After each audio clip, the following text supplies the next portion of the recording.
আমি রে বুকে থাপড়াই দিবেন আমার স্বামী মিথ্যা রে। আপনাকে কত মানুষ মারছে আমি খালি চাইছে দোয়া করি রে।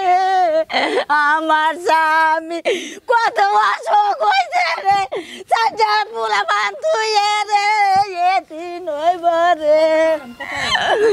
ওই যে আমি চাই সরকারের কাছে, সরকার তো নাই, ও পলাইছে, ওই হাসিনা ধরে দিছে কেম্বা করে ধরে দিয়ে পাটুরে এই মেয়েরে।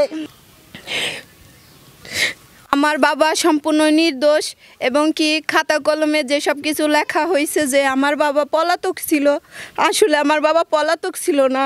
আমার বাবা একজন ফার্মার, তিনি আমার গ্রামে কৃষি কাজ করে নিজের জীবন এবং কি ভরণ পোষণ করতেন। আমার বাবাকে অন্যায়ভাবে এখানে দোষী সাব্যস্ত করা হয়েছে, আমার বাবাকে গ্রেপ্তার করা হয়েছে। আমি এই মামলার পুনরায় তদন্ত চাচ্ছি এবং কি আমার এলাকাবাসীকে। মান্নান নামে একজন ছেলে ধর্ষণ মামলার আসামি। প্রকৃতপক্ষে মান্নান নির্দোষ বলে আমরা জানি, কারণ মান্নান একজন পাগল টাইপের বলেই সবাই জানি। সহজ সরল এবং একটা বুদ্ধি প্রতিবন্ধী একজন মানুষ। সে কারো ক্ষতি করতে পারে না, সে কখনোই ধর্ষণের সাথে জড়িত থাকতে পারে না। তবে এখানে আর একটা ছেলে ছিল শাহাদত এবং আকু গাজী। এরা আমাদের সাথে আমাদের ব্যানারে বিএনপি করতো। এটাই মূলত তাদের মূল দোষ।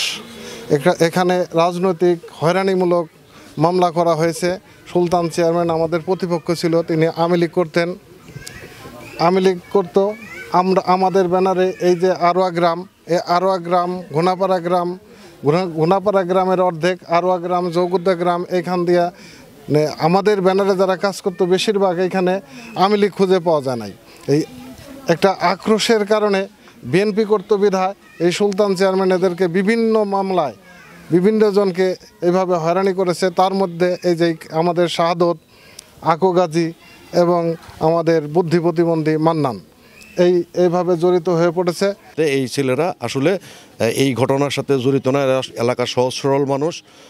এরা এই ঘটনার সাথে কোনোভাবেই জড়িত না। এটা সুলতান চেয়ারম্যান তার রাজনৈতিক প্রতিহিংসা চরিতার্থ করার জন্য এই ছেলেদেরকে তার বাসায় এই মেয়েটাকে ধর্ষণ করিয়ে তারপরে এইখানে এই ধর্ষণ মামলা দায়ের করা হয়, এটা আমি নিশ্চিত।